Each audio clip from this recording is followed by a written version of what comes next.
Hey everybody, Rick Peterson here, Goes to 11 Media. Today, as promised, we are doing the second segment with CR Apiary, and today I'm joined with Sue Cormier of CR Apiary. How are you doing? I'm doing well. How are you doing, Rick? I'm doing great, great. We're in your kitchen right now, and we're going to do some bottling of the honey that was harvested when we were here last, right? Yes, when you were last year, we extracted honey from Hive 2, and now we're going to pull out the bucket of honey, and we're going to filter it and extract it, and walk you through the process of how we take the honey that's been taken out of the hive and make it ready for your kitchen. I suddenly feel like Winnie the Pooh.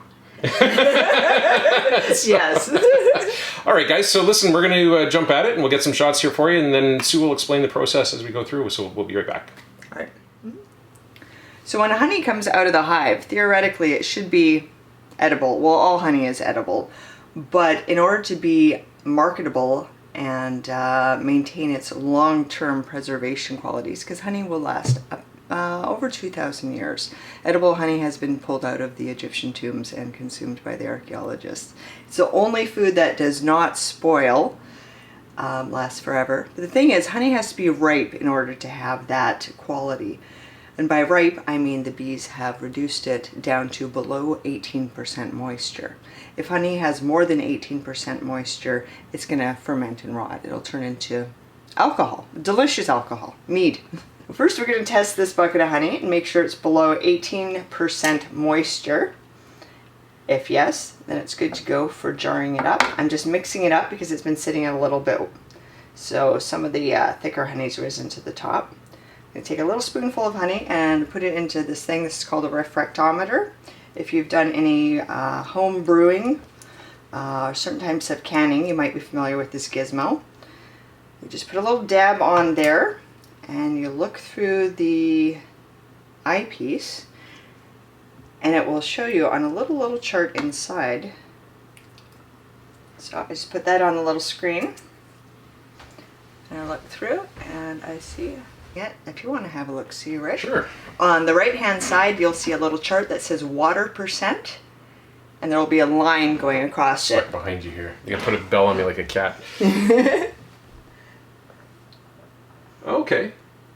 What percentage are we at? It looks like about 15 and a half. Yep, you betcha. 15.5 to 16% moisture, so we are good to go. This honey is bottleable.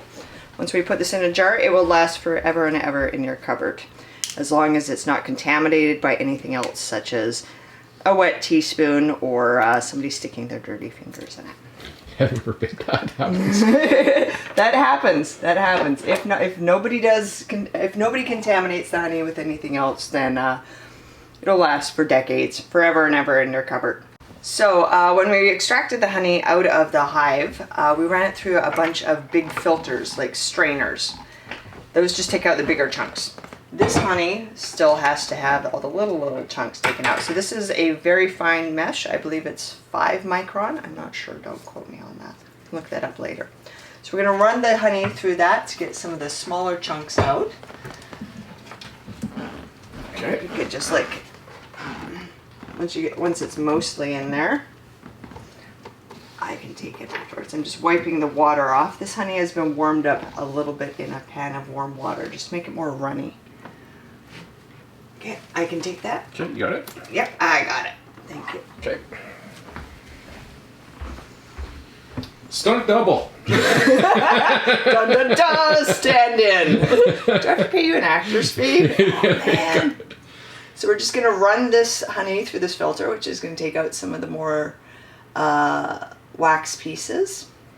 And once it goes through the filter, it will end up in this bucket. And here we have a spigot, which I can open and then put some jars down. Let that sit there for a little while. All right. Now we are ready for the first jarring of the season. All right. Honey that's coming out of here is going to be exactly what's going to end up on your kitchen table. Open it up. First honey from Hive 2 for 2019. Wow, looks great. And here at CR Apiary, we label our honey with which hive it's from. Hive 2.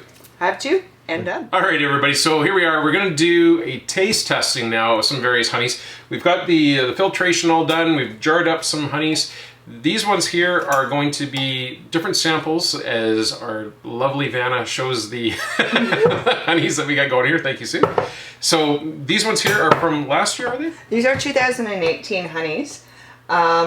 This year's honey, we have not extracted all of the honeys out of the hive because we're still in the middle of summer. We only have our spring honey. So this is last year's spring, summer, and autumn honey. We do extractions 3 times a year.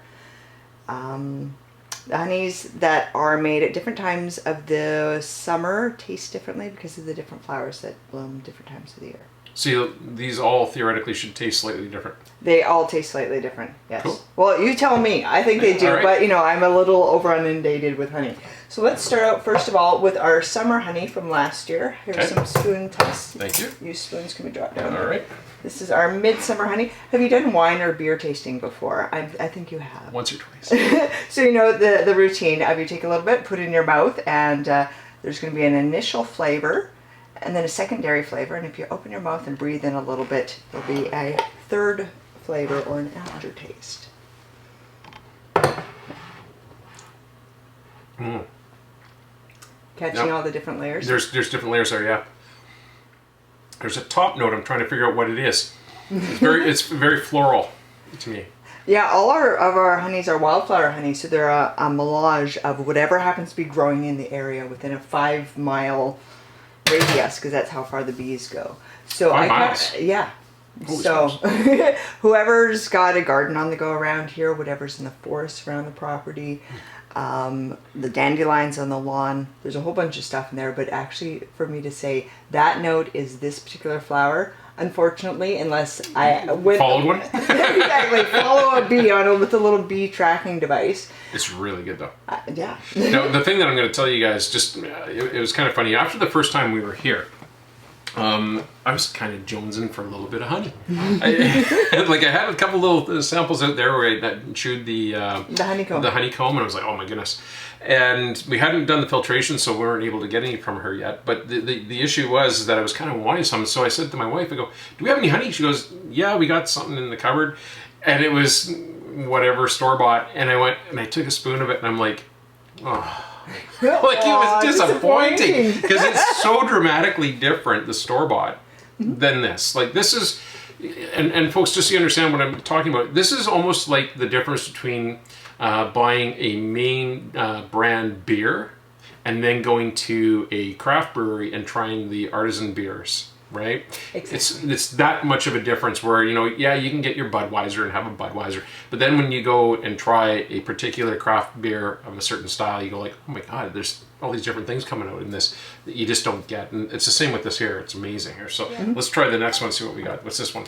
This one is spring 2018. So this is going to be your fruit trees. The first one that you had, which was summer, Wildflower? was these are all wildflower. It's whatever's growing around here. The first one that you had would have been more midsummer blossoms. This is spring, so this is going to be your. Holy smokes! That is so different. Surprising. That's fruit trees and the very first blooms of the year in there. It's got a bit of a pow to it, doesn't it? Wow, that's like way different than the first one. Oh yeah, And totally. it almost has.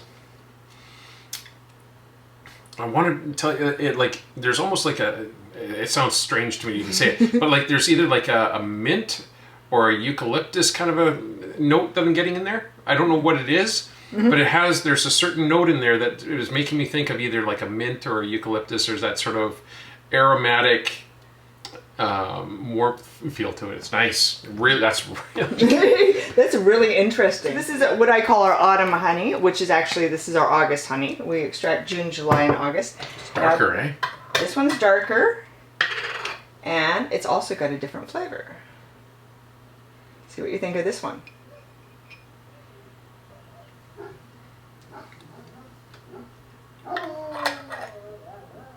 Oh wow, that's like it's different again. This and guys, like there obviously is going to be the base note of honey, and Billy Bob's going nuts out in your backyard. Yes. It's so good he loves it. It's so good. Billy Bob's voting for it. But it is so dramatically different between the types of honey here. Like, I mean, you have your baseline honey, but then you get all these other layers that just pile on top. Wow. Yeah, the autumn honey has a very rich flavor that's similar to chocolate or caramel or molasses. That's from the flowers that bloom, you know, when summer gets really dry. I was going to say more like, you know what, just my thought. I want to try just a little bit more. Yeah, go right ahead. You can have as much as you want. Spoon. Yeah, as many spoons as you want. Go right ahead. I'm wondering if what I'm getting in there is, it's almost like a pumpkin or a like the squash or a pumpkin or something along those lines. Do you know what I'm saying? Yeah, it's entirely possible that it could be. It very much could be.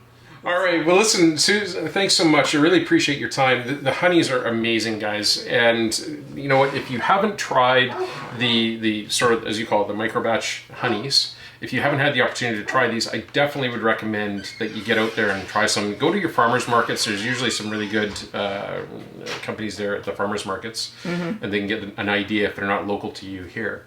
But there is a substantial difference between store-bought honey and what we have here. So I hope we educated you guys a little bit on that. Thank you so much for your time. Thank you for coming in. I'll talk to you guys soon.